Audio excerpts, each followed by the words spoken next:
Welcome to Planter Garden TV. This is my sip, my set D seed, and look how beautiful the bust up. You see how much plants I can get from one seed, one pack of seed? Look how many plants. Okay? So that's what I'm telling you guys. Just buy a pack of seed or save your own seed and you can have so much plant that you could plant so much holes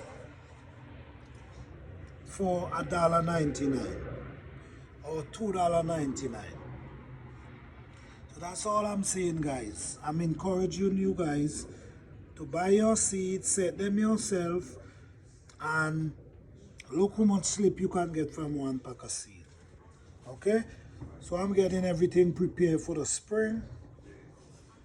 So this is my seed start busting up now. Thank you guys for watching. Please like, subscribe, and share.